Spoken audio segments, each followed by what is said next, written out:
बिस्मिल्लाहिर्रहमानिर्रहीम। Online lecture bye Qasim बिन Sajjad advocate high court के साथ आपकी खिदमत में एक दफा फिर हाजिर। आज का हमारा टॉपिक बहुत ही है। मैं अक्सर दोस्त ये सवाल करते हैं कि मेरा एक जमीन पर कब्जा है, सरकारी जमीन पर कब्जा है, 50 साल से है, 60 साल से है, 100 साल से है, या दादा परदादा से है, पुरखों से है, क्या वो जमीन मुझे मिलेगी या नहीं मिलेगी? इसमें तो आपको मैं क्लियर कट बता दूं कि एडवर्स पोजेशन जो है उसको गैर कानूनी और गैर इस्लामी करार दे दिया गया है और इसकी अथॉरिटी है 1991 SCMR 2063 एडवर्स पोजेशन के बारे में कि अगर आपका कब्जा मुखालफाना है तो फिर आप उस प्रॉपर्टी को इस हवाले से हासिल नहीं कर सकते कि ये प्रॉपर्टी मेरी है क्योंकि मेरे कब्जे में है। कब्जे में आपको पहले भी मैं अर्ज कर चुका हूं, कब्जा मुखालफाना जो है किसी की प्रॉपर्टी को आप कब्जे में नहीं रख सकते।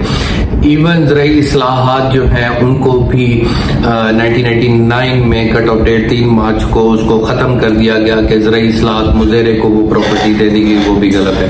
कुछ ऐसे तरीकाकार जरूर हैं जिससे ये साबित हो सकता है या आप प्रॉपर्टी अपने नाम करा सकते हैं। अगर मिसाल के तौर पर आप दखीलकारी हैं 1857 से लेकर 1963 और इससे उस हवाले से 1867 से लेकर अगर आपका कब्जा मौजूद है और बतौर आप दखीलकार दर्ज हैं तो दखीलकार के तौर पर दखीलकारी हकूक अगर आपको मिले हुए हैं तो फिर आप जरूर उसको दखीलकारी की सूरत में हासिल कर सकते हैं। दखीलकारी का मतलब क्या है? मैंने पहले भी इस टॉपिक पर पहले डिस्कस किया था, लेकिन बार बार दोस्त इसको सवाल कर रहे हैं तो मैं आपको बताता हूं।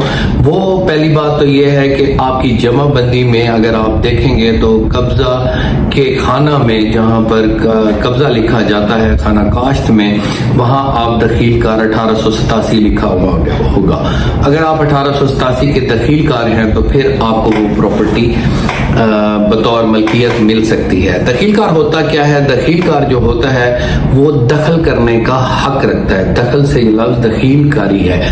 दखल का मतलब ये है कि आपको स्टेट प्रॉपर्टी इस हवाले से दी गई कि आप उसमें लीज के तौर पर या मलकियत के तौर पर वादा किया गया कि आपको मलकियत देंगे।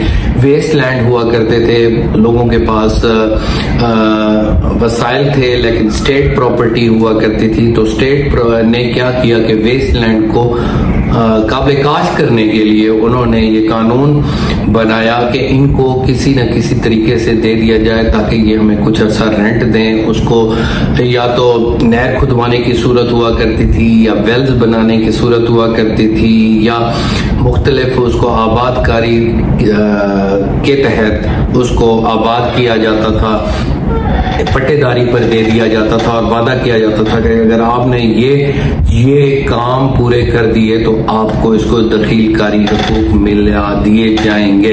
तो ये दखीलकारी हकूक होते हैं। लाट पर इसका इतलाक नहीं होता। अगर कोई लाट है तो उसका इतलाक नहीं होता क्योंकि लाट मुख्तलिफ जो होते हैं, लाटें भी अलॉट की जाती हैं 12-12 एकड़ की, उसमें भी ये मुआहदा होता है कि आपको इसके हकूक दिए जा सकते हैं। तो दखीलकारी हकूक के सूरत में फिर लिमिटेशन आ जाती है कि अगर टाइमली आप उसको नहीं मांगते दखीलकारी हकूक को तो वो भी आपके इन्फ्रिंज हो सकते हैं। लेकिन आपने क्या करना है? आपने सिर्फ ये करना है कि दखीलकारी हकूक अगर आपको मिले हैं तो आप डिप्टी कमिश्नर को एप्लीकेशन देंगे। डिप्टी कमिश्नर उसको वेरीफाई करने के बाद आपको दखीलकारी हकूक दे देगा। एक और इस्लाह जो इस्तेमाल होती है बिला अदायगी लगान, बवजह बना शिकनी या बवजह तस्वर मलकियत खुद, ये भी होता है। तो बिला अदायगी लगान अगर कोई रेंट किसी को नहीं देता मालिक को तो वो भी काबिल मालिक नहीं बन सकता, because tenant is always a tenant. आप टेनेंट हैं, आप मुजारे हैं तो मुजारे रहेंगे। टेनेंसी एक्ट के तहत आपको कुछ हकूक मिल सकते हैं कि आपको वो एविक्शन नहीं कर सकता, आप उसको रेंट देंगे, आपके खिलाफ पर्चा नहीं हो सकता। ये भी मैंने आपको बताया है कि मुजारे के खिलाफ 379 का पर्चा नहीं होता, इस पर भी अथॉरिटी मौजूद है। तो ये सारी बातें इसलिए आपको बता रहा हूँ कि ताकि आपके इल्म में हो कि आप कैसे उसको हासिल कर सकते हैं। मुकर्ररदार के तौर पर अगर आप मौजूद हैं तो मुकर्ररदार भी एक कॉन्ट्रैक्ट होता है। कॉन्ट्रैक्ट होने की वजह से आपको उसमें से भी ऐसे हकूक मलकियत मिल सकते हैं जो आप हासिल करना चाहते हो। लेकिन adverse position without any legal cause आप किसी तौर पर भी हासिल नहीं कर सकते। आप सिर्फ और सिर्फ ये साबित करें कि आप किस वजह से इस प्रॉपर्टी को लेना चाहते हैं। तो कोई भी प्रॉपर्टी अगर स्टेट की है तो वो इस तरीके से आप हासिल कर सकते हैं। एक और तरीका जो है रहन मुर्तहिन का है कि पहले जब बैंक्स नहीं हुआ करती थी तो लोग एक दूसरे से उधार की सूरत में जो रकम लेते थे उसके जरिए जमीन प्लज कर देते थे। जैसे हम बैंक में जमा करा देते हैं अपनी जमीन को, और प्लज उसे कहते हैं। वो प्लज जब करते थे तो रहन जो शख्स देता है वो राहन होता है, जिसको पैसे जिसने वसूल किए होते हैं वो मुर्तहिन होता है। जिस तरह बैंक जो है वो राहन होगा और हम मुर्तहिन होंगे, जब उसको पैसे दे देंगे तो वो रहन खत्म हो जाएगा। तो ये इसमें भी एक नोटिफिकेशन आया था कि रहन या मुर्तहिन एक खास रेट के साथ अगर पैसे दे दिए जाएं तो रहन को मिल जाएगा, अगर मुर्तहिन नहीं हो। अगर मुर्तहिन है तो वो असल प्रॉपर्टी रहन ने लेनी है, क्योंकि उसने पैसे लिए थे और पैसे लेने की वजह से एक प्रॉपर्टी उसकी प्लज हो गई थी। मुर्तहिन जो है वो बैंक होगी।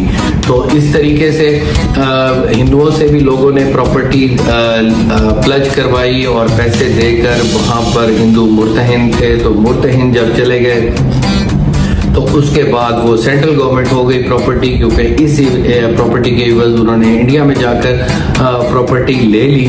तो फिर वो जब सेंट्रल गवर्नमेंट आई तो सेंट्रल गवर्नमेंट को किसी ने RL2 के जरिए एडजस्ट करवा लिया, तो ये भी बड़े सारे नुकसान हुए।